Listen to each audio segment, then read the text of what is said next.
गरीब की बारिश। शहर की कच्ची बस्ती में एक गरीब मजदूर कालू रहा करता था। कालू के घर में उसकी पत्नी जानकी थी। जानकी लोगों के घरों में झाड़ू पोछा करके कुछ पैसे कमा लेती थी और वहीं कालू किसी तरह मेहनत मजदूरी करके 2 वक्त की रोटी का जुगाड़ कर लेता था। कुछ दिनों से हो रही बारिश के कारण कालू की मजदूरी बंद हो गई थी। अरे जानकी, इस बार तो बरसात ने हद ही कर दी, रुकने का नाम ही नहीं ले रही। कुछ समझ में नहीं आ रहा, अगर इसी तरह काम पर नहीं गया तो 2 वक्त की रोटी का जुगाड़ कैसे होगा। अरे तुम चिंता क्यों करते हो, बारिश का क्या है, 1 आध दिन में रुक जाएगी और उसके बाद में फिर से काम शुरू हो जाएगा।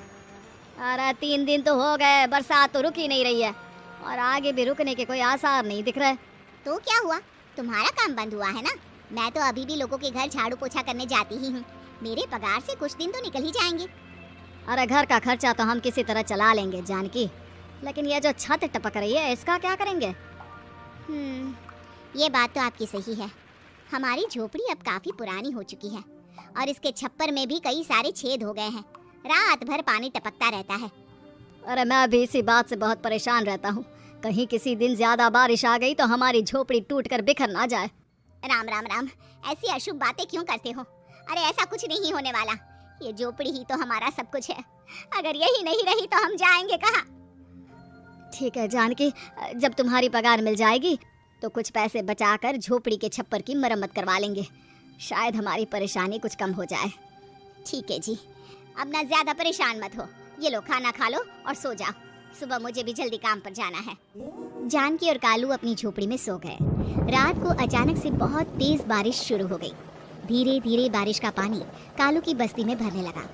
पानी भरते भरते झोपड़ी के बाहर तक पहुंच गया था। सुबह के वक्त जब कालू और जानकी सोकर उठे, हे भगवान, ये क्या हो गया। बारिश का पानी तो हमारे घरों तक पहुंच चुका है। अब मैं काम पर कैसे जाऊंगी। रहने दो जानकी, तुम आज काम पर मत जाओ। ऐसे पानी से निकल कर जाओगी और बीमार पड़ गई तो लेने के देने पड़ जाएंगे। लेकिन अगर नहीं गई तो मालकिन लोग नाराज हो जाएंगे। आप जानते हैं ना, बड़ी मुश्किल से 1 दिन की छुट्टी भी नहीं देती है। अरे लेकिन जानकी, झोपड़ी के बाहर तो पूरी बस्ती में पानी भरा है, तुम जाओगी कैसे। जानकी जैसे तैसे करके काम पर चली जाती है, लेकिन अगले दिन फिर से बहुत ज्यादा बारिश होती है और बस्ती में ज्यादा पानी भर जाता है। आज तो मैं तुम्हें किसी भी तरह काम पर नहीं जाने दूंगा। अरे अगर तुम्हें कुछ हो गया तो क्या होगा। ठीक है, तुम ठीक ही कहते हो, आज नहीं जाती। अगर मालकिन नाराज हो गई तो मना लूंगी किसी तरह। अरे मनाने वाली क्या बात है, जब तुम बताओगी कि हमारी झोपड़ी में पानी भर गया है तो वो खुद ही समझ जाएंगे ना।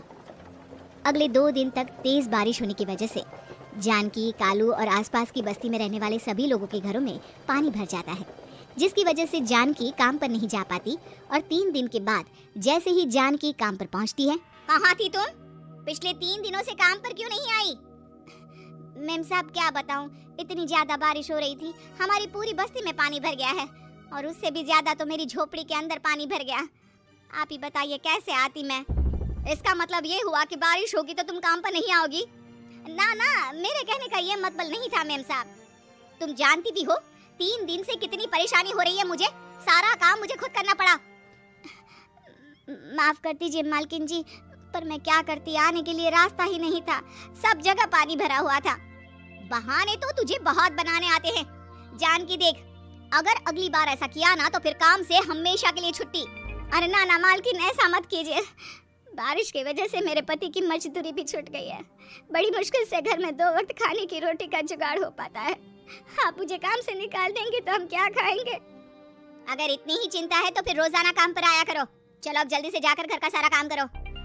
बारिश रुकने का नाम ही नहीं ले रही थी। पूरे शहर में बाढ़ जैसे हालात बन गए थे, लेकिन नौकरी जाने के डर से जानकी किसी तरह रोज काम पर जाती थी। एक दिन जब जानकी काम करके अपने घर लौट आई तो अचानक उसकी बस्ती में कुछ लोगों का शोर सुनाई दिया।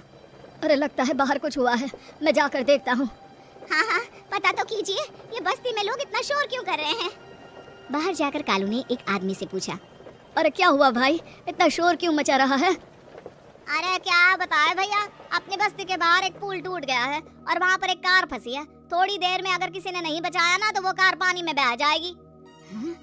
ये क्या कह रहे हो भैया, कार के अंदर कोई है क्या। हाँ, कोई औरत बैठी है अकेली है, बहुत रो रही है बेचारी, मदद के लिए बुला रही है। अरे तो हमें जाकर उनकी मदद करनी चाहिए ना। अरे लेकिन इसमें बहुत खतरा है, हमें अपने आप को बचाना चाहिए। पानी कभी भी हमारी बस्ती की तरफ आ सकता है।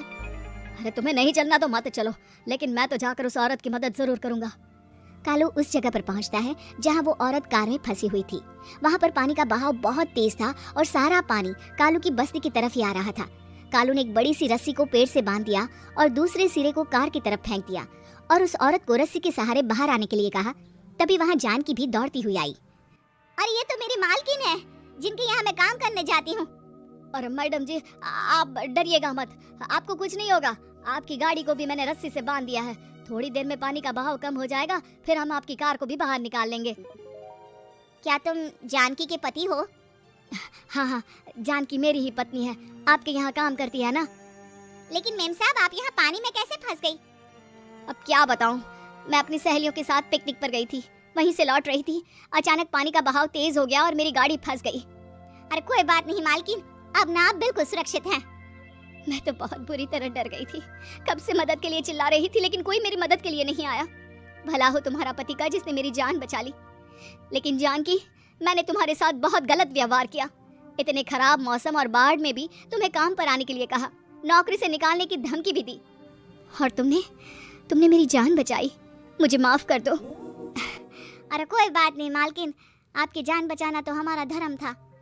देखो जानकी, तुम्हारी झोपड़ी में जो भी नुकसान हुआ है उसके लिए मैं तुम्हें पैसे दूंगी। आज तुम्हारे पति ने मेरी जान बचाई है और आज के बाद मैं तुम्हें कभी भी नौकरी से निकालने की धमकी नहीं दूंगी। आज मैं तुम्हारे